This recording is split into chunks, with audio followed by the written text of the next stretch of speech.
Hello, you H2Hos. Hope you're hydrating well. My name is Jack. You are a snack. Shout out to that H2Hos snippet of a quote there. Love it. Very creative, Jigger.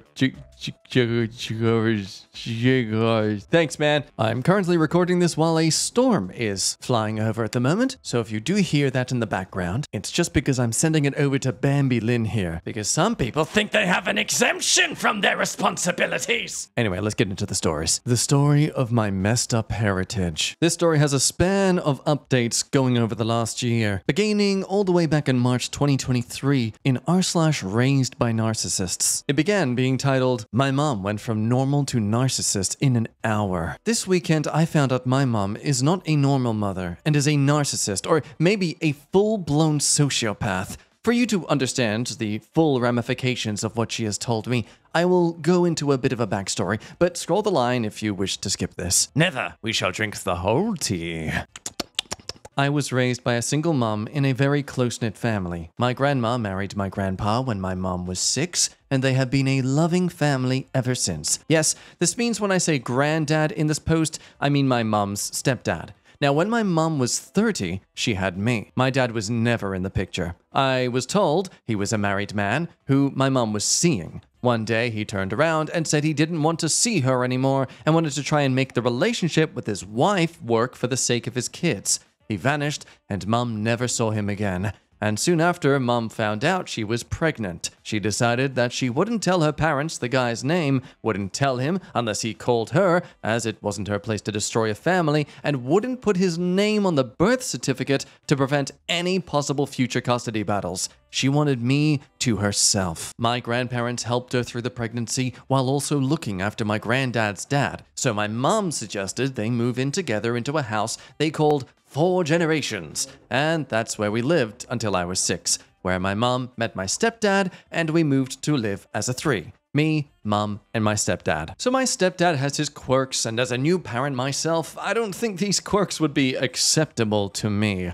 He was a stern, old-school, do as I say type who told me, I don't want to be your father, but I will be your friend. Wow, that seems like polar opposites of behavioral discipline. Now, he is disabled, so couldn't be overly active, so after dinner, him and my mom would watch TV. I could watch with them, but I wasn't allowed to have any input in what they watched. I watched what they did, which would be a law show I didn't care about, or go to my room and do my own thing. As a dad myself, I couldn't dream of getting with anyone who didn't want to be a mother to my child if their mother wasn't in the picture, and I also couldn't fathom sending my kid to bed while I watched TV. But they were happy, and I can't say I wasn't happy. I have always been a very relaxed guy, and I can't say I question my missing father too much. I had a close family and didn't need a father. My father figure was my granddad. When I turned 15, my mom got cancer and was given a year to live. During her treatment, my grandparents moved in with my stepdad and helped me lead a normal life. Mom survived cancer, but it has slowly affected her energy and health. But I am 32 now, and she is still with us. Let's now fast forward to 7 years ago. I met the love of my life, and we moved in together for a few years. My significant other and my mom got on like a house on fire. So much so that when significant other got sick and couldn't work, my mom offered her home to us while she recovered, and while we saved for a house, and it's here where the cracks started to form. First off, it started with small things he would hear, telling her neighbors that we were about to go homeless when we weren't. We were trying to save for a house and my wage could pay the bills, but we couldn't save as well. A weird lie, but we let it go. And then one night, my mom called us for a family meeting the evening before they went on a holiday for the week. This meeting, my mom ripped into my significant other about how she was secretive in her diagnosis of what's wrong with her, and that she hasn't seen any medical evidence to back up what's wrong with her. My significant other had fallen the other day and taken a taxi to the hospital, and my mom was embarrassed she didn't get asked for help. After this, my significant other and mom's relationship died. And my mom never did anything to salvage it apart from a half-hearted sorry. However, we lived together, they were family. I supported my partner, but I didn't stick up for her as much as I should have. I regret this so much. especially now. 2020 hit, and while it was a horrific year for many, including my mom, whose cancer took a turn for the worse, my partner and me would say it was one of the best years of our life. We were both furloughed, paid 80% wage to not work and stay at home, and the first weekend found out she was pregnant. We saved and moved into our first home, and our baby was born early Christmas Day 2020. We ignored restrictions to bring him to my mom's house Christmas afternoon so we could eat, and because my grandparents were there as her carers as she was struggling to even walk. So everyone got to meet the new addition to the family. Mom took photos of everyone with the baby, apart from my own partner, the baby's mother. So she left upset, and I believed it was Mom not quiet with it, as she was sick and probably didn't mean to. I know, what a fool. Now, many smaller things and fights happened here, and while I saw my partner's point of view, I didn't believe my mom would be purposefully this vindictive. The only one time I really did stick up for my partner was when my mom made a comment about me being a made man due to an inheritance we got after her mom died 2 days prior. This I did rally around my partner about. Finally. So, backstory out of the way, when things now take a turn for the worse. With the birth of my son, I started to wonder who my dad is. More so, I could be aware of any possible medical conditions than having a relationship with him. I asked my mom last year and got the same answer as usual. Married man, no pictures or number. This time, my partner herself started looking into him. No record of his name in the school mom said she met him. The age didn't line up with how long people are at school for, so she got me an ancestry kit. Imagine my surprise when a member of my grandfather's family popped up on there. So, last weekend, I confronted my mom, who needed a few days to remember, and this weekend, I got the results of this, and my grandfather is my father. Yes, grandfather, the stepfather of the mother is his father. So the story of my mom gave was so crazy, but I will type it here. So she was deeply depressed as she couldn't have any children. Now, a side note, in the past, she has told my significant other in the past that when she had me, she didn't want children. My mom was abused by her granddad. Her actual dad abandoned her, and all relationships were not healthy. Her type was married men. So her stepdad, which is my granddad/dad, was the first nice person in her life, and they became so close friends that people would joke like we were having an affair,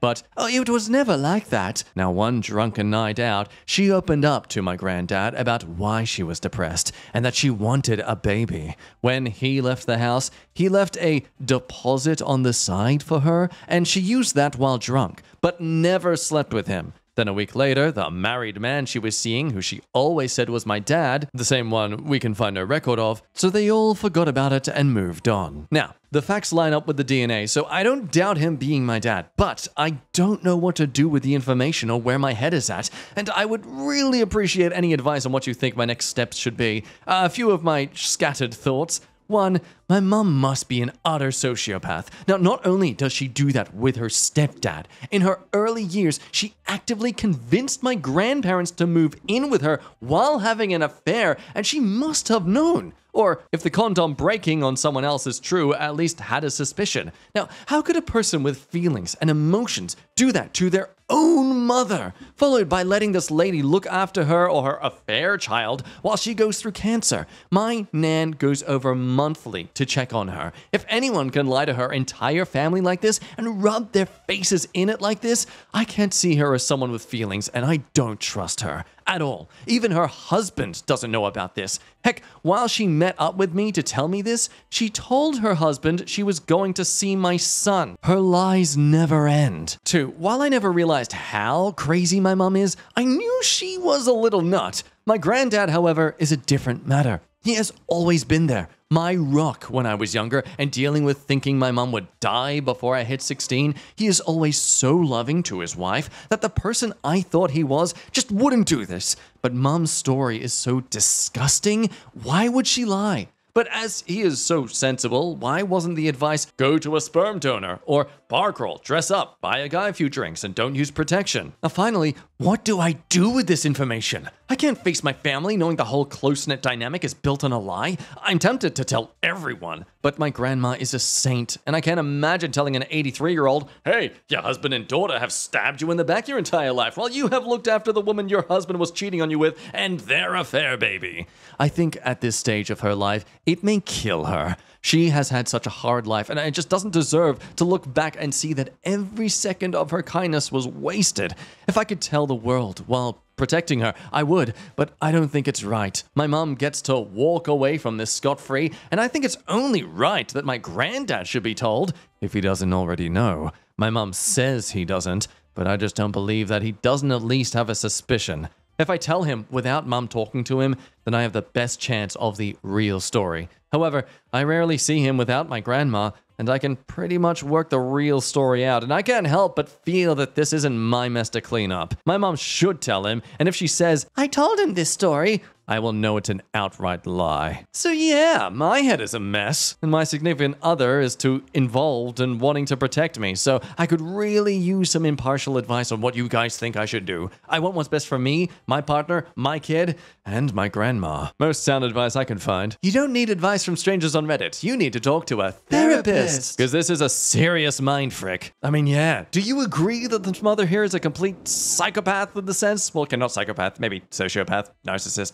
Complete delulu, either way. I mean, the plates she is spinning with all this secrecy. Are you sure she's not also a government spy? She clearly has a knack for it. So on to this first update. Well, the 3 consistent pieces of advice were to get therapy, that my anger seems to be totally directed at my mom and not towards my dad or granddad, and to maybe consider it that my granddad has groomed her from a young age. I want to assure everyone that all your comments were listened to. I will correct that it wasn't that I wasn't angry at him, but the shock of that bit hit harder. My mom and I had always had a turbulent relationship. He, however, was my rock for my entire life, and this was so out of left field and unlike the man I knew that it took me a little longer to realize that this could very well be a form of grooming. So I moved the situation forward by texting my mom my feelings. To shorten a very long text, it boiled down to 2 main points. 1, I don't believe your story. You need to tell me what happened. Was this an affair? Was it something more sinister? 2, you need to tell my granddad/dad about this. My mom's answer was very short.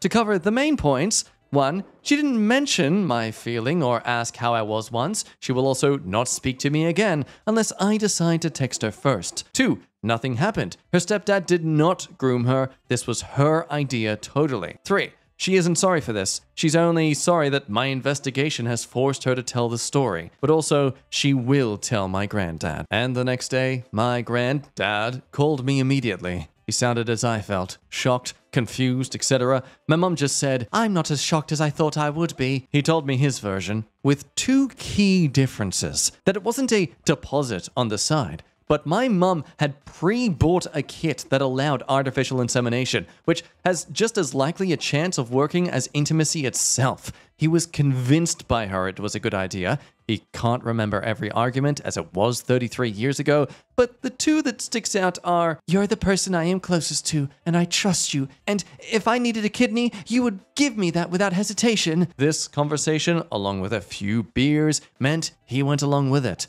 However,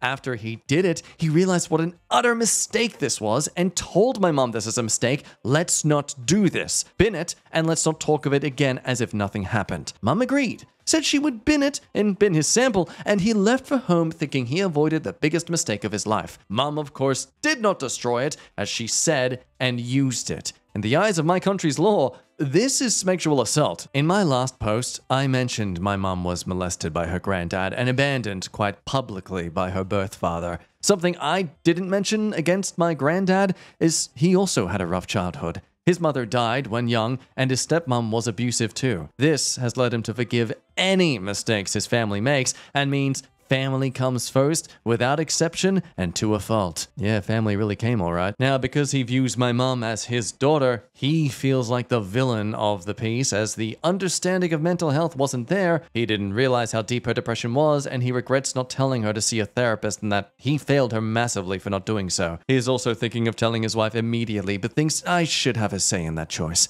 He empathized with how I was feeling too, something my mum did not. Now, I want to believe him. However, as I said earlier in this post, it's this relationship that will impact me more in losing. So I spoke to my partner for an outsider's opinion, as she of course knows these people's traits and flaws. She agrees that this sounds plausible in an insane situation. My granddad's flaw in putting family first, my mum's manipulative and lying nature, while her story not lining up completely, there could always be the chance they had an affair or one drunken night stand that neither will admit to. But nothing has ever made my partner or me feel there was any kind of spark or awkwardness between them to suggest this. My mum always was also spinning stories to make her look like a saint. The easy option would be to say this was grooming or assault as an easy out. Like, why make up this completely unbelievable lie as another option? Now, a few people may wonder if my mum is that good at manipulation. I mean, there are many small instances, but let me just say the biggest. She once convinced my grandma and granddad to buy a house with her that none of them could afford on their own outside of their hometown. A couple of years later, she moved out. When I was younger, my grandma said, "You know how convincing your mum can be." And it's only by piecing this together when I was older, when she has tried to convince me with some very skewered point of view or outright lies, that made me realize how she communicates isn't normal, but manipulation. So, next steps. My granddad wants all three of us to meet up either on the weekend and discuss if we tell the wider family. He is willing to tell his wife if that's what everyone wants, even knowing it will destroy his marriage. My mum hasn't contacted me since, so I don't know if she will even come, which honestly, I find insane about this. I mean, I get, yeah, he decided ultimately to give his essence into that cup, but if we're taking the mother and the dad at their word, she was the one who ultimately decided to actually use it. They also both mutually agreed to get rid of it and to not do this whatsoever. Like, if there's a hill to die on here, the mother is certainly the only one who's actually destroying anything. If she does come to this meeting, I will be using this as an opportunity to confirm if my mum did withdraw consent when we were all there. If she does admit this, then I am inclined to believe this crazy story is true and they were both monumentally stupid and my mum has stabbed him in the back.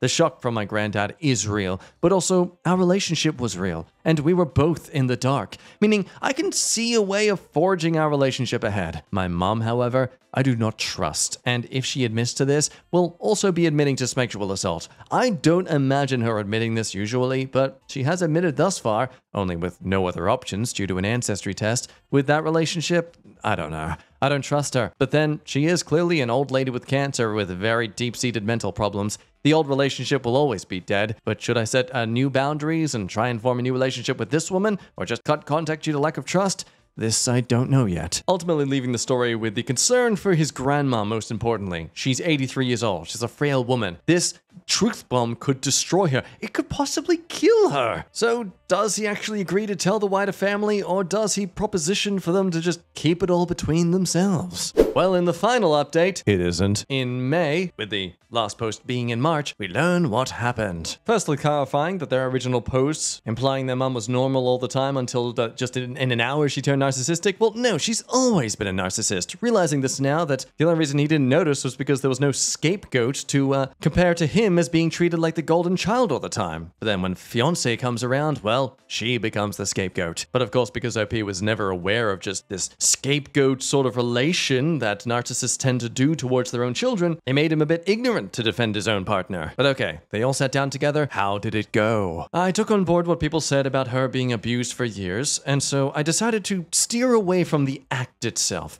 It will always be in my mind that they maybe had an affair, which would mean she was groomed, as the truth they have presented is so bizarre. But it was over 30 years ago, and without it, I wouldn't be here, and it's what they both are saying is true. So I turned the conversation into how we move forward. Now, originally, I wasn't going to comment on if we should tell anyone or not, as it's their mess, but I know that my mum would argue for keeping it quiet, which she did, and not having an opinion when I know the outcome felt the same as having an opinion on it. So when they asked what I wanted to do, the deciding factor came down to a friend's advice she gave me. Will telling your grandma help you in any way? And no, it wouldn't. so I agreed to keep it quiet. My mom then accidentally told me she had lied to my stepdad and told him I was preventing her from seeing my kid, which I thought was really not okay. I am angry with her for a justifiable reason, and I'm trying to get our relationship to be somewhat salvaged, despite having no trust for her, and she's blaming me for this.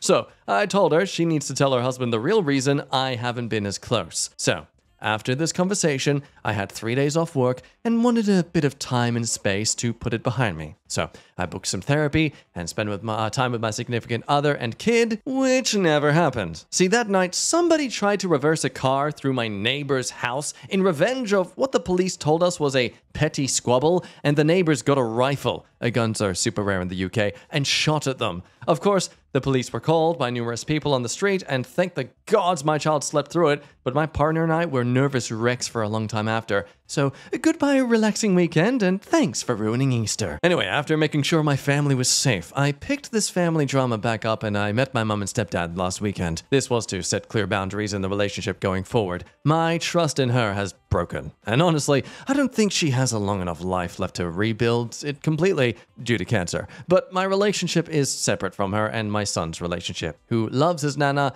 and has been kept separate from all of this. I feel very distant from my close-knit family these days, but I guess that's what happens when they lie to you your whole life. My mom has given me an attempt at an apology, however weak. I have told her my feelings, which haven't been understood, and I have set new boundaries, which will probably be ignored. So I will keep my partner's mother's advice to heart. If you can offer a relationship to just one person, knowing you will get nothing back, you will have led a good life. Also, wife is pregnant again. Yay! So for a final update, it does seem resolved. Mutual decision to just keep it under the rug. Little family secret for you all to have for generations to come. Surely OP can live in peace and bliss now that their second child is also coming along the way. Well, within the next month, they come back to the internet once again. With an update that, honestly, we don't need to read. It's pretty much them just reiterating everything that's happened in a bit more of a summarized way, and talking about the fact that they clearly are so heavily guilted by hiding this family secret, and also just from what their mother has done to the family this entire time. Honestly, desperate to find a way to forgive her or try and move forward, or just, not have this unspeakable secret weighing on his shoulders. So you kind of got a feel for the guy. They don't return for another 7 months at this point. Not until late January. Basically explaining that just about 3 weeks ago, everything hit him like a ton of bricks and he just started to really struggle. The UK health system is actually really slow, and despite all this happening back in early, March last year, he's only started therapy and counseling 3 weeks ago. So yeah, just about like a 11 or 10 month delay. No big deal. But of course, his partner, being, well, just the bare minimum amazing of a partner should be, does her part to prove why she is the perfect wife plus more. So last week, after seeing how much I was struggling, my partner reached out to my mom to tell her how much it was affecting me. My mom's reaction was, "Sorry he is hurting. I wish he would talk to me, but he won't. I don't want to hurt everyone by telling the truth." To which my partner replied, "As a mother, I'm sure you don't want to leave this world hurting your son. I'm not telling everyone you are leaving him the scapegoat, and she needs to find a solution." Now, to my surprise, this worked, and she sat down and told my nana and her sister her version of the truth. Now, as soon as I heard my nana knew the truth, I rang her and sobbed. However, the truth has lifted a huge mental load from me, and for the first time in nearly a year, I can think without a huge cloud over everything. I think this secret was leaving me more and more depressed, and while I was outwardly fine, it was taking an even bigger toll than I realized, and shock had saved me in all the last 3 weeks. Now the truth is out, and I can function. My biggest issue was I felt like a sleazeball lying, but I didn't know if it was the right thing to do. I can revoke my silence, but I couldn't take back the truth, so I chose inaction until I knew what to do, but I'm not sure I would have figured that out. The other thoughts were, if I waited for my mom to pass away, is it fair sharing this with her sister, who then has to sit with that knowledge without the opportunity to ask any questions for herself? I know I spoke in circles with friends, but my partner and I did the best I could, so I won't beat myself up too much. But I felt a physical weight lift from my shoulders when I knew the lie was out. I still don't believe their story, however. My mom keeps mentioning she thought my real dad was Robert from school, even though I know he doesn't exist. but at the least, this doesn't affect my identity. To summarize the Nana's thoughts as well, she remains a saint. It seems she's not surprised how dedicated her husband is to helping his children, in this case, stepchildren, and she's aware of how bad her daughter's mental health was. She still absolutely loves everyone in her family and is happy to find out that her husband is also a dad to him. Either way, she doesn't think it was fair on them to encourage him to hide this stuff, and Opie has decided to name their child after Grandma. Well, the aunt's thoughts, the sister of the narcissistic mother, she's understandably really sickened by it and has lost a lot of respect for the sister and stepdad as well. Equally disgusted that they tried to encourage them to keep silent just out of the fear that, it could kill Nana. But ultimately deciding that, yes, family does sort of come first, and end of the day, at least on the surface level, it doesn't seem like there was any foul intentions. Opie also letting us know that they've got a therapist who is helping them rebuild after a year of hell, so that's good. Seems that narcissistic mother only has a few months left, but of course, we'll see how that goes, considering she was in a similar situation when he was 16. Ultimately ending it with this good point from the aunt, who said, "It's a shame, because even if the story is true, nobody will ever believe it, and they will live with that stain on them forever." Which I think is a good point, and probably justifies why they were so afraid of telling people this truth, because it just does not sound like the truth. It sounds exactly like something people would say to hide the fact they were actually shaboinking. But I don't know. Let me know your thoughts on that. And for now, I think this entire post deserves to be its own video because it's very long. So I'll let you be. Love your face. Remember to drink water. The storm's gone now, so I think Bambi Lynn is now suffering flooding. But hey, look, they're drinking now. That's what matters. So you do so as well. Otherwise, Mother Nature come kill, make you non-thirsty anymore. And bye-bye.